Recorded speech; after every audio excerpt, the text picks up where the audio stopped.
नमस्कार। कोरोना संकट के समय मानव जीवन का हर पक्ष प्रभावित हुआ है। भारत में रेल यात्रा भी उनमें एक शामिल है। हाल में ही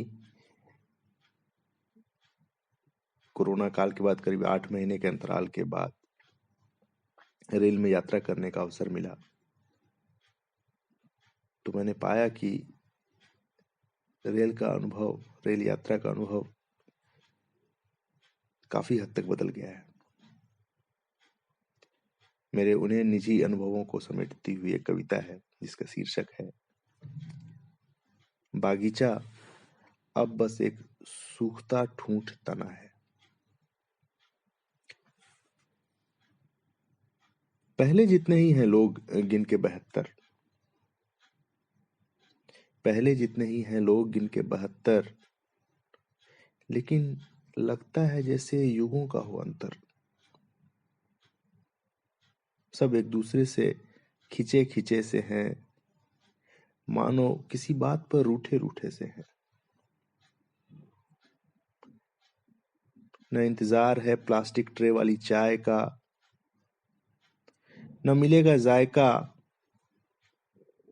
ब्रेड स्टिक वाले सूप का। रेल का खाना पहले खाना था मानो गपशप की मीठी गर्म चाशनी में सना,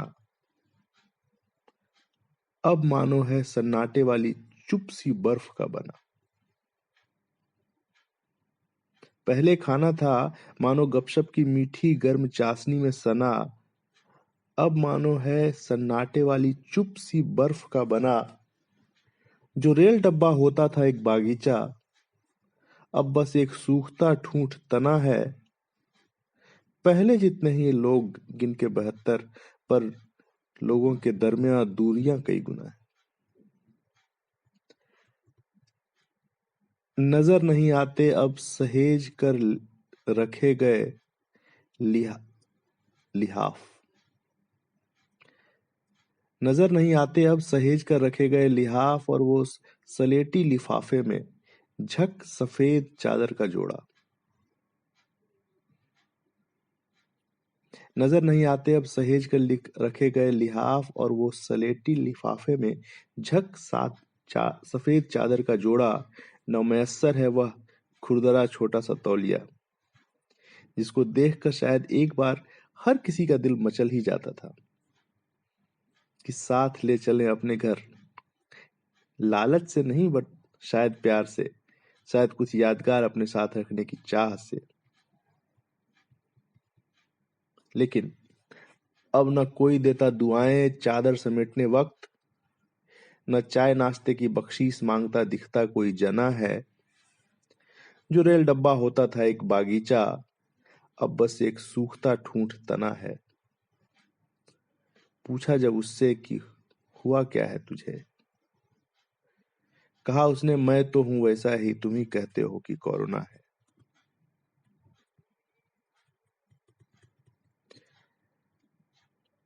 छोटे बच्चे जो दौड़ते थे पूरे डब्बे में, मचाते धमा चौकड़ी, मानो पुरवाई बह रही हो अरहर के खेतों से।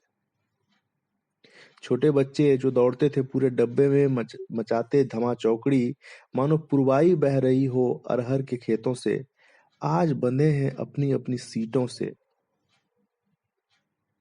किसी भी दूसरी सीट पर जाना मना है। बगल की सीट पर बैठे बुजुर्ग की गोद में दादा दादा कर बैठ जाना मना है।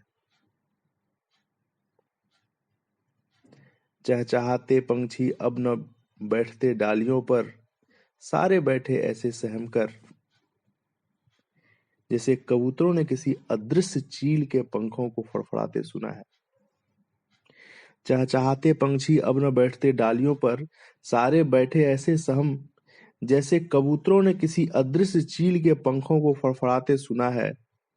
जो डब्बा होता था एक बागीचा, अब बस एक सूखता ठूंठ तना है। पहले जितने ही हैं लोग गिन के 72, पर लोगों के दरमियान दूरियां कई गुना है। सोचा सफर खत्म होते ही बदलेंगी ये मायूस सूरतें। सोचा सफर खत्म होते ही बदलेंगी ये मायूस सूरतें, लपक कर उतरा स्टेशन पर दिखा यह सन्नाटा तो स्टेशन पर और भी घना है। दिखे वे भी जो उठाते हैं सारी दुनिया का बोझ, खड़े एक कोने में दुबके से, जैसे कठोर मास्टर जी ने होमवर्क न करने की सजा दी हो। सोचा सफर खत्म होते ही बदलेंगी ये मायूस सूरतें, लपक कर उतरा स्टेशन पर दिखा कि यह सन्नाटा तो स्टेशन पर और भी घना है। दिखे वे भी जो उठाते हैं सारी दुनिया का बोझ, खड़े एक कोने में दुबके से, जैसे मास्टर जी ने होमवर्क न करने की सजा दी हो। लाल कपड़े पहनने वालों की आंखें भी अब हो गई हैं लाल। लाल कपड़े पहनने वालों की आंखें भी अब हो गई हैं लाल, मानो किसी ने उनके बोझिल कंधों पर डाला बोझा तिगुना है। खो गई वह सामान को गिनकर मोलभाव करने की वह अदा है। जो भी हो दे देना साहब, जो भी हो दे देना साहब, क्योंकि अब बेगारी भी लगती भली। ए कुली की आवाज सुनना भी हो गई दूभर।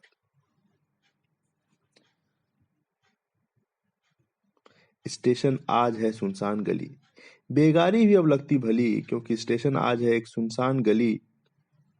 कैसे कहूं कई महीनों से घर में ठीक से खाना तक नहीं बना है। कैसे कहूं कई महीनों से घर में ठीक से खाना तक नहीं बना है। जो रेल डब्बा होता था एक बागीचा, अब बस एक सूखता ठूंठ तना है। दुनिया का बोझा उठाना था आसान, दुनिया का बोझा उठाना था आसान, अब अपनी जिंदगी का वजन कई गुना है। कैसे कहूं कई महीनों से घर में ठीक से खाना तक नहीं बना है। जो रेल डब्बा होता था एक बागीचा, अब बस एक सूखता ठूंठ तना है। साहेब दुनिया का बोझा उठाना था आसान, अब अपनी जिंदगी का वजन कई गुना है। पूछा जब उससे कि क्या हुआ है तुझे, कहा उसने मैं तो हूं वैसा ही तुम ही कहते हो कि कोरोना है। धन्यवाद। नमस्कार। कोरोना संकट के समय मानव जीवन का हर पक्ष प्रभावित हुआ है।